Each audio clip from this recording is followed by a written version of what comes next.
آج جو علماء انشورنس کو حرام کہتے ہیں نا، انشورنس والے بڑے مزین دلائل بیان کرتے ہیں. ایکچولی جب آپ اپنے ابا کی وہ بیمہ کرواتے ہیں تو اگر آپ کے ابا کا انا للہ ہو گیا، آپ یتیم ہو گئے، تو انشورنس کمپنی آپ کے ساتھ اتنا تعاون کرے گی. تو ایکچولی یہ آپس کے تعاون کی ایک بڑی زبردست صورت ہے. مفتی صاحب تو مروا دیں گے، ہیں انشورنس نہیں کراؤ، آپ کی گاڑی کو حادثہ ہو گیا، کلیم کر کے آپ کو اتنے پیسے مل جائیں گے. علماء کہتے ہیں بھائی جو حرام ہے وہ کیا ہے؟ یہ تعاون کی جائز صورت نہیں ہے، اس لیے کہ یہ قمار ہے، ایک طرح کا جوا ہے. ابا مر گئے تو مل جائیں گے، نہیں مرے تو جوا تو جوا ہوتا ہے نا، داؤ پہ رقم لگائی جا رہی ہے نا. گاڑی کو ایکسیڈنٹ، دیکھو انشورنس والے ایک چیز بتاتے ہیں اپنے مطلب کی.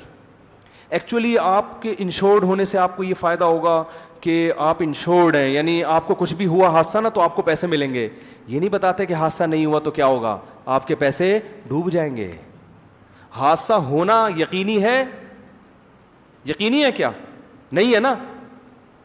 حادثے ہونے کا چانس 1% ہوتا ہے، لہذا 1% چانس ہے کہ آپ کو پیسے ڈبل کر کے مل جائیں. 99% چانس ہے کہ آپ کی جو پریمیم ہے، جو قسطیں ہیں، وہ تو بہرحال کہاں گئی؟ تیل لینے گئی. اور اگر وہ بزنس میں اسے لگا دیتے ہیں تو سود دیتے ہیں، پھر وہ سودی لین دین ہے. تو اس لیے یہ قمار ہی ہے، یہ غرر ہے، قمار ہے، یہ جائز نہیں ہے، حرام ہے، چاہے کتنا اچھا لیبل لگاؤ. تو غریب کے ساتھ تعاون. پھر انشورنس کا آلٹرنیٹ ہے کیا؟ یہ بھی تو ایک ضرورت ہے نا بھائی. ایک دم اتنے بڑے بڑے اس کا آلٹرنیٹ میں ایک بیان میں بتا چکا ہوں. بہت تمیز سے بہت اچھے آلٹرنیٹ اس کے موجود ہیں، جو غیر اخلاقی بھی نہیں ہیں، شریعت کے مزاج کے عین مطابق بھی ہیں، اور اس میں بہت غریبوں کو بہت فائدہ بھی ہے. لیکن وہ یہ انشورنس کمپنیاں کبھی اس کو اختیار نہیں کریں گی، کیونکہ ان کا مقصد لوگوں کے ساتھ تعاون نہیں ہے. ان کا مقصد پیسہ کمانے کا ایک جدید طریقہ. تعاون کا لیبل ہے، مقصد کیا ہے؟ پیسہ. جبکہ عرب جو جوا کھیلتے تھے تعاون کا لیبل نہیں تھا، واقعی تعاون کرتے تھے. اور آج انشورنس یہ پیسہ کمانے کا ذریعہ ہے. اس کی سب سے بڑی دلیل یہ کہ ابا اگر بیمار زیادہ ہوں تو انشورڈ نہیں ہوتے. پھر وہ پہلے ڈاکٹر جا کے چیک کرے گا کہ بھائی دیکھنا ان کا 50 سال مزید زندہ رہ سکتے ہیں کہ نہیں رہ سکتے. اگر ابا کو کسی قسم کی کوئی بیماری نہیں ہے، کورونا سے بھی احتیاط کر رہے ہیں، وہ بہت زیادہ دیکھ لیا، پھر وہ کہتے ہیں بھائی یہ بیمہ پالیسی پھر لائف انشورنس ہوگی، ٹھیک ہے نا. اور اگر حالانکہ ضرورت کس کو ہے؟ جس کے ابا کے مرنے کا چانس زیادہ ہے، اس کے بچوں کو زیادہ ضرورت ہے نا. ارے کیا ہو گیا؟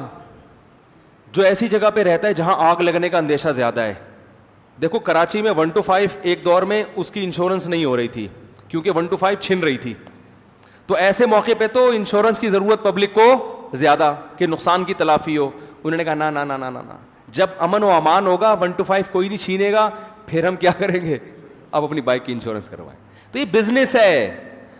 دیکھو راشن جب ہم تقسیم کرتے ہیں کوشش کرتے ہیں جہاں لوگ بالکل بھوکے مر رہے ہو وہاں دیں نا، ایسا ہی ہے نا. اور اگر آپ راشن تقسیم کر رہے ہو ڈیفینس میں ہزار گز کے بنگلوں میں جا کے، اس کا مطلب یہ راشن کا لیبل ہے، مقصد کچھ اور ہے. تو انشورنس والے بھی جو جتنا بیمار ہوگا اس کی انشورنس کا پروفٹ اتنا ہی کم ہوگا، یا بلکہ بعض کا تو ہوتا ہی نہیں ہے. اب دیکھو کل کسی نے پھانسی کے پھندے پہ چڑھنا ہے، اس کے چھوٹے یتیم بچے ہیں، وہ بیچارے بالکل رل جائیں گے. اب کوئی انشورنس کروانے جائے کہ میرے ابا کے جو ہے نا لائف انشورنس کر لیں، وہ مر جائیں گے تو ہمیں پیسے وہ کھائیں گے، چلو نکل یہاں سے، ہم کو پاگل ہیں کیا؟ تو یہ باہمی تعاون بھی نہیں ہے، ٹھیک ہے نا. سمجھ میں نہیں آ رہی میرا خیال ہے بات. پھر اللہ نے کہہ دیا انشورنس حرام ہے، تو کیا ہے بھائی؟ حرام ہے. لاجک سمجھ میں آئے نہ آئے.